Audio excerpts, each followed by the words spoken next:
Je suis suivi là. Bon, un peu de repos et puis on est reparti, on se reconcentre sur un nouveau match. Changer de maillot, nouveau match, nouveau maillot.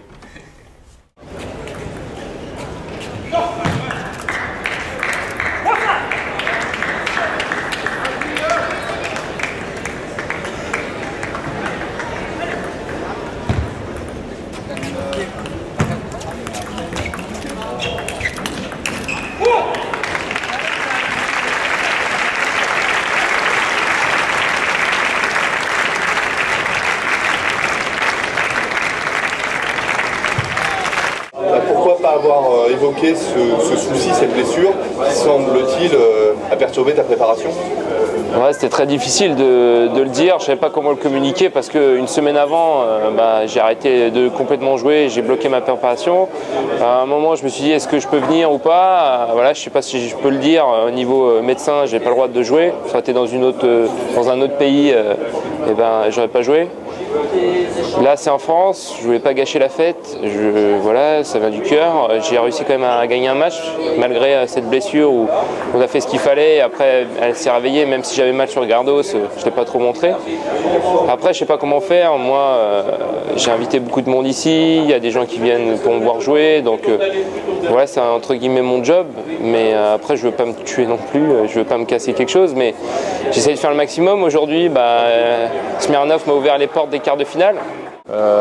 Ça a tenu durant le match en Gardos, même si en fin de match il commençait à avoir mal, et vu le peu de temps qu'il a eu pour rattaquer sur Smirnov, la blessure s'est réveillée pendant le match et malheureusement il n'a pas pu défendre ses chances à 100%, et c'est d'autant plus frustrant pour moi qui était derrière et qui ne pouvait rien lui amener que de le soutenir, mais bon, c'est difficile de jouer dans ces conditions, quoi. Le kiné l'a travaillé juste après son match.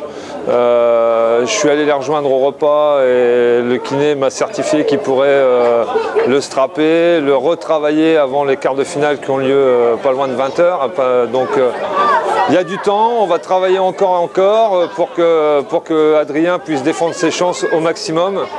Il est déterminé, c'est un dur au mal, on le sait, et maintenant voilà, on va travailler pour, et on va attendre le tirage au sort pour ces quarts de finale qui s'annoncent chaud bouillant. Voilà.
réfléchi à une pédagogie adaptée à l'enfant de 4-7 ans autour de son imaginaire. Donc on a souhaité réfléchir autour du tennis de table de façon différente, sans parler à aucun moment de technique, mais on a parlé autour de l'imaginaire, donc du monde des animaux, du monde du cirque, des comptines.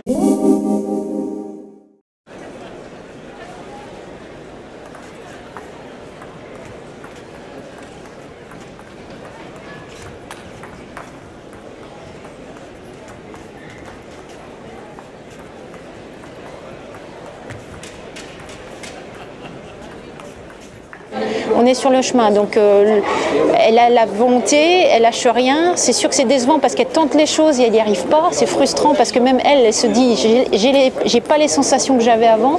Je les cherche mais je ne les ai pas encore.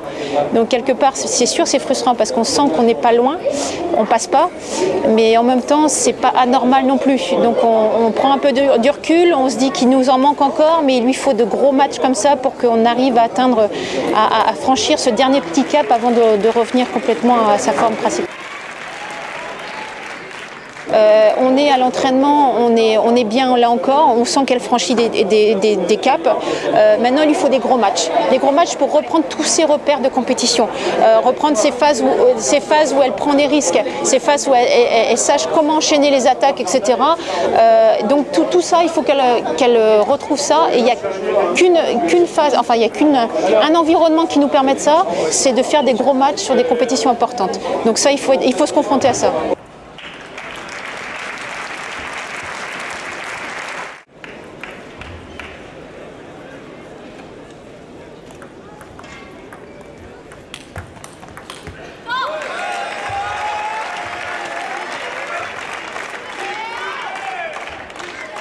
C'est une joueuse de bon niveau et tous sont meilleures qualités. Chacun sportif, il y a tout son avantage.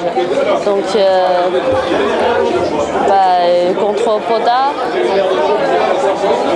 je pense aussi elle a une très bonne joueuse.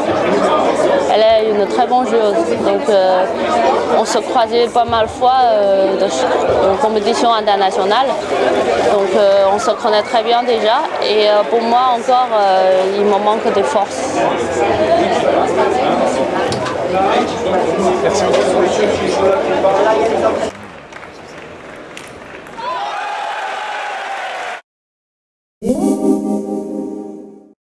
Merci.